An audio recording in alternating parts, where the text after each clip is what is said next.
Hello everyone, I hope you're doing alright. Today we're talking about the SWTOR Powertech for all of you beginner tanks out there. Brief disclaimer as usual, I'm not an expert on this spec, I'm just a nerd. I play a lot of SWTOR, but if there's anything that I missed, feel free to tell me about it in the comments down below. I'm sure fellow players would appreciate it. Alright, tertiary stats. In PvE, aim for like 6,000 shield and then throw the rest into absorb and you should be good to go. In PvP though, just make sure you have a shield equipped in your offhand and then throw everything else into crit. And that's kind of all there is to it. For our tacticals, I personally like thermal screen. I think it's just the most generally applicable. Some people like the oil slick tactical. Personally, I find it to be a little too finicky for my taste, but it's perfectly viable. You could also take life warden if you haven't invested in thermal screen yet. It's totally fine. And then finally in PvP, you can take Neural Trigger, but it is a crafted tactical, which means it's very, very expensive. For our legendary, Squad Leader is great for group content. It just helps out your teammates a lot. They'll appreciate it. Super Commander Package is going to make you pretty much invincible every time you activate your little energy yield down here. It's pretty nice. You get essentially a God Shield for 3 seconds. It's nice. In PvP, though, you can take Shock Trooper and Mandalorian Armaments Package. Our passive damage resistance, just from being a tank, is pretty high in PvP, so we can go ahead and just take the DPS Tacticals. It's fun if you do. For our combat styles, Heavy Flamethrower is pretty darn nice. It does a whole bunch of damage. It also has a very fun animation, so we take this pretty much every time. If you need to be very mobile, though, you can take either Target-Rich Environment or Counter Attack. They're both not as good, frankly, but if you need to be mobile, perfectly viable. Manhunter is great. We get 2 charges of rocket, or 2 charges of grapple, and it's going to reset the cooldown of Rocket Punch. It's kind of just the best one here, especially with grapple as you're generating so much threat. Next in the line, we make this quick. Contracted Defense is the best for straight up DR. It's pretty fantastic. Mandalorian Iron is the best for just straight up DR. It's pretty fantastic. Pyro Shield and Reflective Armor, both passive damage. It's awesome. Hydraulic Override is generally considered to be the best. However, you can take the CC if you are doing, say, PvP content, or you can take Shield Cannon if you need a little bit of healing and you don't need the movement speed or the CC. And then finally, Sonic Rebounder is generally considered to be the best, and Efficient Suit is possible in PvP, but not fantastic. All right, let us talk about tanking. All right, the tank's job is to get hit in the face by the boss. If you want to make sure they're going to hit in the face with the boss at all times, you need to make sure you turn on your target of target. So we're going to do this very quickly here. I'm going to come into my interface editor and make sure that target of target has been equipped. What this is going to tell you is who is targeting who. You can see here, if I target Mr. Taguda here, I can tell he's not targeting anyone yet. If I can target the mobs over here, I can say, they're not targeting anyone right now. They should probably be targeting me. So for example, if I pull them, they all start to target me. Thank you very much, mob. Let's get back over here. This way we make sure that the mobs and the bosses are hitting us instead of hitting our friends. It's our job as the tank. This man just pulled all these mobs over here. Great, love that. To make sure that we're the ones getting hit in the face at all times. Now we make sure that we're the ones getting hit in the face at all times by doing a couple of things here. The first is just straight up doing damage. Now doing damage as a tank is not exactly the most important ability here. However, it is generally like a good way to be establishing threat. When it comes to single target, we have a couple of ways to do damage. And it mostly comes down to this little priority tree right here. This priority tree tells you the fundamentals of what abilities are important, what abilities are not important. So let's start up here from the top. The most important ability here is our Heat Blast. When Heat Blast is glowing, it means you have at least 3 stacks of heat screen. We get heat screens by doing a couple of things. Either we shield damage passively, which is how we built a lot of these heat screens right here, or we use abilities that generate our ion cylinder, our ion gas cylinder. Ion gas cylinder will trigger passively from either just doing damage straight up, or there are a couple abilities that trigger our ion cylinder on their own. We'll talk about that in a bit. So if, for example, if you watch this target, whenever you see this little purple man slowly trickling down over time, that means our ion cylinder has triggered, which means we slowly build up our stacks of our heat screen. So if we have 3 or more stacks of heat screen, we can use our Heat Blast. Heat Blast generates a whole bunch of threat. It's an AoE ability, which is very nice. It also vents some heat, which is also very nice. It's in general, it's the most important ability that we have in our rotation here. We want to be hitting it as often as possible. The next 2 abilities that we're going to be talking about are our Rail Shot and our Rocket Punch. Rail Shot is a nice AoE ability, does a whole bunch of damage to the target, it's also an AoE, and it generates a fair bit of threat. We want to be hitting Rail Shot as often as possible. But there's a small downside with Rail Shot in that it's only usable on vulnerable targets, and vulnerable targets are only targets that are currently taking dot damage. However, fortunately, because we have our Ion Cylinder proccing pretty much all the time here, we should not be lacking for dot damage on the target. Looks like these guys want to pull everything here. All right, here, hold up. Next on the single target priority tree here is our Rocket Punch. Rocket Punch is going to apply, I forgot to mention. Rail Shot applies a stack of thermal screen, as does Rocket Punch. Both of these abilities, you want to be spamming them pretty much as often as possible. That way we're getting a fair bit of threat up and we're doing a fair bit of damage. Next on the agenda, we have our Heavy Flamethrower. Now, Heavy Flamethrower is going to glow once in a while. When it's glowing, it means it's going to be casting faster, which is fantastic. If it's not glowing, we still kind of hit it anyways. When it glows, let me rephrase this. Heavy Flamethrower will start to glow pretty much whenever you do damage once every 15 seconds. So if it starts to glow, it just means it's going to be casting faster. It's a good time. It is our fourth most important single target ability. We love to see it. Finally, we have our Flame Burst and our Rapid Shots. Flame Burst is the most dangerous ability that a Powertech tank has because it does a fair bit of damage. However, it doesn't, it'll destroy your heat, which is, not great. We don't like to see that. So the deal I'm gonna make with you is that if you are below 35 heat, you have my permission to use your Flame Burst. If you are above 35 heat, you're going to use your Rapid Shots, all right? This is going to make sure you don't destroy your heat completely. We do have some tools to manage our heat. For example, spamming our Heat Blast over and over and over again will help us manage some of our heat. And we have our Vent Heat ability that gives us our 1 get out of jail free card. However, if those two abilities fail or you don't have them anymore, you can easily destroy your heat on this spec. So in general, above 35 heat, you have my permission to use your Flame Burst. Below 35 heat, please don't use a Flame Burst. But that's only single target damage. Let's talk very quickly about AoE damage. AoE damage is very similar to single target damage. We have our Heavy Flamethrower, which does a whole bunch of AoE damage, which is very nice. And we have our Deadly Onslaught. Deadly Onslaught applies a little AoE here, does a whole bunch of damage, knocks down standard and weak targets. It's very nice. Let's see if we can't sneak by these guys very quickly. Excuse me. I don't want to demonstrate some of this AoE potential. All right, these guys into this corner. So we have our Heavy Flamethrower, which does a whole bunch of AoE damage. It's pretty darn nice. And we have our Deadly Onslaught. Let's get them all into this lovely corner here. Thank you. Deadly Onslaught is a beautiful little ability here. I'm going to pull these guys over here. Thank you very much. Additionally, we can also be spamming our Heat Blast and our Rail Shot. As we discussed previously, these do AoE damage, which is very, very nice. And then if all those abilities are on cooldown, we can kind of just fill with Flame Sweep. Flame Sweep doesn't do a whole lot of damage, but it does enough to get you by. But doing damage isn't the only important part about tanking. We also have abilities that generate a whole lot of threat without actually doing damage. For example, our Grapple is a great way to generate a whole lot of threat very, very quickly. You can see this group had some fun with the cage.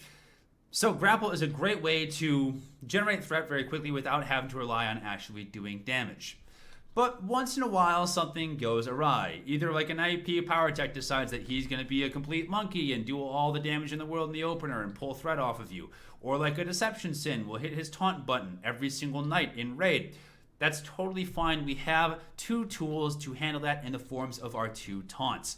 The first is going to be our Neural Dart. Neural Dart is a single target taunt, and then Sonic Missile is going to fire a missile at the target and taunt all the enemies in that area. Now, taunt does two things in PvE. For one, it forces the target to attack you for 6 seconds. It's pretty good. It's pretty fantastic. Additionally, though, it's going to instantly give you the same amount of threat as the person with the most threat in your raid. Essentially, it's setting you up for long-term success by reestablishing your threat or your threat dominance, essentially. So when you use your taunt, it's going to... Cool, we'll be here. It is going to make sure that in the long run, you have enough threat to help you sustain the boss's attention throughout the entire engagement. We want to be using taunt in the opener to help us build a lot of threat very quickly, and essentially whenever someone pulls off of us. That's all you need to know about taunting. Actually, quick note about taunting in PvP. When you taunt in PvP, there is no such thing as threat. However, it does force all the enemies in the area to do less damage to all of your friends. It's a great way to be protecting your friends by throwing out your taunts 24/7, especially if you see a burst window being lined up here. How many of these mobs can we pull in a single flat quest? That is the question. All right. So that's fine. We'll do all the damage in the world. We'll maintain threat on all the targets. It's a very good time. For example, this guy, we're going to use a pull on him because I don't have any more taunts, and you can see that the pull generated enough threat to get his attention. That's the beauty of a high threat action. Man, this went off the rails very quickly, didn't it? All right. So we talked about doing damage as a form of maintaining threat. We've talked about our high threat generating actions. We've talked about taunting as a way to get threat, but let's quickly discuss guard. When you guard a player, they generate 25% less threat. So what that means is we want to be guarding the player that generates the most threat. Usually this is a DPS monkey. So find the person that looks like he has the biggest DPS penis and then just, give him the guard. Please don't be guarding your healers in PvE. It's very important to make sure that you maintain threat on the target. Additionally, in PvP and in PvE, the guarded target will take 50% less damage, and it will be transferring that damage to you. So what we want to be doing is we want to be making sure that in PvP, we're swapping our guard around to the person that's currently taking damage. If you just throw your guard on one person and say, good luck for the rest of the encounter to everyone else, you're kind of throwing. So make sure, please be swapping your guard to the person that's currently taking the damage. This is going to be the jumpiest guide in the history of Earth. These boss fights have gone awry very quickly. So let's quickly talk about reducing damage. As a tank, it's your job to take as little damage as possible. We want to make our healers' lives easy. Now we have a couple of ways we can be doing this. First of all, our passive mitigation is pretty fantastic. Especially in shield, you're going to take a lot less damage than like your normal DPS will, or even the other tanks. Our passive shield and armor stats gives us very, very good passive mitigation. However, we do have these things called defensive cooldowns, which are kind of fantastic. Defensive cooldowns are ways that we can reduce the damage that we take over the course of an encounter. Now, before we talk about our defensive cooldowns specifically, we have to understand the damage types available in SWTOR. Damage in SWTOR is broken down essentially into three parts. You have white damage, which is weapon damage, which is any time that you shoot someone with a blaster pistol or you hit someone with a saber, it's usually going to be considered to be white weapon damage. Weapon damage can be dodged, which is a great thing for us tanks, and it can be reduced through passive mitigation or active mitigation. On the other hand, yellow damage, which is any time that you do damage with like a flamethrower or a grenade or say the force, it's called force tech damage. Force tech damage cannot be dodged, it can only be reduced. So we want to be making sure that we're becoming more aware of the different abilities as they come and hit us, especially as a tank. So, wrapping up one more time. Weapon attacks can be dodged and reduced. Force tech attacks can only be reduced. And then finally, we do have our internal damage, which is our damage over time abilities. You kind of just eat those. They can be passively reduced, but like just usually don't really worry about them. All right, that's our little secret. So, how do we reduce the damage that we take? Well, there's a couple of things we can do. We can just be, a tank and take a whole lot less damage. However, that's not really the primary way we want to be tanking. In fact, the most important thing as a tank for you to be doing, above keeping threats the most important. The second most important thing you can be doing as a tank is popping your defensive cooldowns effectively. When you pop your defensive cooldowns, you're going to be helping out your healers a whole lot because you're going to be taking a whole lot less damage, which is going to free them up to heal their monkey brain DPS. All right. Now, as a shield tech, we have a couple of ways to be popping our defensive cooldowns. Let's talk through them very quickly here. The first is going to be our explosive fuel. Explosive fuel is going to give you 25% crit right off the rip. So it's going to help you do more damage, which is going to help you keep threat, which is going to make you, not have to taunt, which is very, very nice. However, because of our passive up here called coolant, every time you activate explosive fuel, you will actually dodge 35%. It will increase your defense chance by 35%. It's great. It becomes a defensive cooldown. Usually in the opener, we want to be popping explosive fuel to make sure we maintain threat. So use it in the opener off the rip, and then we can top out our other defensive cooldowns. For example, our energy shield, which is going to increase our damage reduction by 25%, which is pretty fantastic for us, especially when combined with our passive mitigation. You're not going to die when you have energy shield on. You'll take a whole lot less damage, all right? Additionally, we have our energy yield, which will give us a small buff in our tray that's going to increase our armor rating, which is going to reduce the damage that we take. And then every time we attack afterwards, every time we get attacked afterwards, we'll build an additional stack up to 5 stacks. So if you get attacked 5 times, you will have 200% armor, which is pretty fantastic. Let me just pull off the rip here and make sure that you guys see I'm going to pull a harpoon to generate threat, jump in, use superheated fuel, and now we get into the nitty-gritty of actually doing damage. So we can demonstrate our energy yield after our superheated fuel wears off. Cool, thank you very much. Gonna make sure all these guys have threat on me. Thank you, thank you, thank you. So for now, if we pop out energy yield, you can see that we quickly build 5 stack of energy yield right here, which is going to reduce the damage that we take significantly. And when it concludes, we will actually we'll heal a whole bunch, up to like 100k healing. So it's a great way to be passively healing yourself for a lot of health, and it's gonna help you reduce the damage that you take. Additionally, because of the Super Commando package, you're going to get an immunity shield for a very long time for 3 seconds after you use your energy yield, which is pretty fantastic. It's going to make you essentially God for 3 seconds. You can't die. It's awesome. Next on the docket, we have our Oil Slick. Oil Slick reduces the accuracy of all the targets in the area. So all these people standing inside this Oil Slick have a much lower chance of actually hitting me with the weapon attacks, which is pretty fantastic. It's going to help us live a lot longer. This is especially helpful if you are like co-tanking and you want to be helping out your fellow tank without actually, popping a DCD of your own. It's nice. Finally, we have our Colto Overload. Colto Overload is our Oh Shoot button. If you drop below 35% health, you rapidly heal for a short period of time. It's not a full-on solution for your health situation, but it's going to delay death for a few seconds here. Now, you're going to notice as you go through this game, your defensive cooldowns come back much faster than you think that they're going to. Please be spending your offensive cooldowns rather liberally. You don't need to save them for I need to make sure that I'm not going to get chunked with every single ability. No, just please pop your defensive cooldowns. You can totally spend them 24/7, especially if you're just getting into it. With all the defensive cooldowns that we have, they'll be coming back pretty quickly. So please just spend your defensive cooldowns. Don't hoard onto them. You're not a dragon. You don't need to hoard all the shinies for yourself. Just pop defensive cooldowns. You'll be fine. Additionally, if you've already taken the damage, please don't pop defensive cooldown afterwards. Save it. All right, save a defensive cooldown until you're ready to rock and roll. Because if you've already taken half of your health bar and then you pop the defensive cooldown, well, you just kind of wasted it. You want to be making sure that we're saving our defensive cooldowns for our big abilities as they spawn. Now, let us be clear. Tanking is not fair, all right? Your job is to know pretty much the entire encounter before you even go through it. Everyone kind of expects the tank to know everything about the fight because they queued tank. So, there are a couple key things to be looking for when you're popping defensive cooldowns. For one, be recognizing patterns.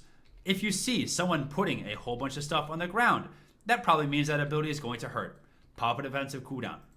For two, be on the lookout for unique animations. A lot of the times in this game, the enemy will use a unique animation and say, yes, I'm about to use my super windup ability, right? If you see super windup ability coming or someone doing a big ground pound, it's probably time to pop a defensive cooldown. Now, you kind of have to fake it till you make it.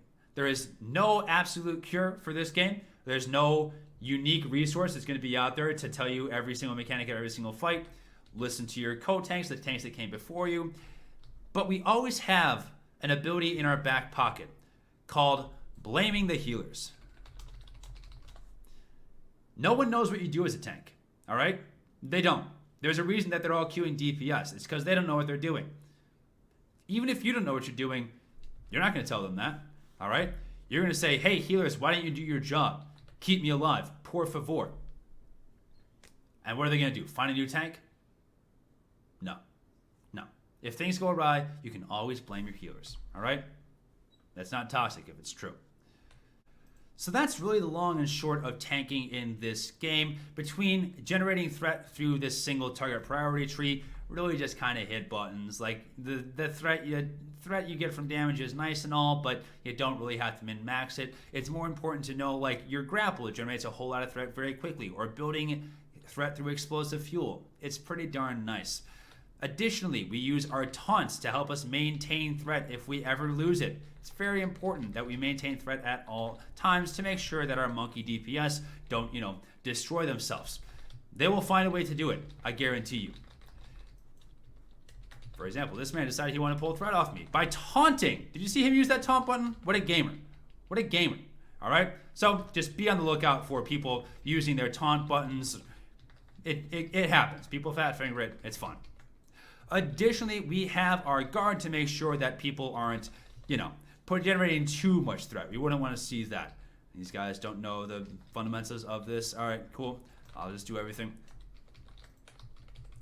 Additionally, we want to be using our defensive cooldowns in the form of explosive fuel for a big defense chance. It's very, very nice. We want to be using our energy shield to make sure that people aren't doing a whole bunch of damage to us.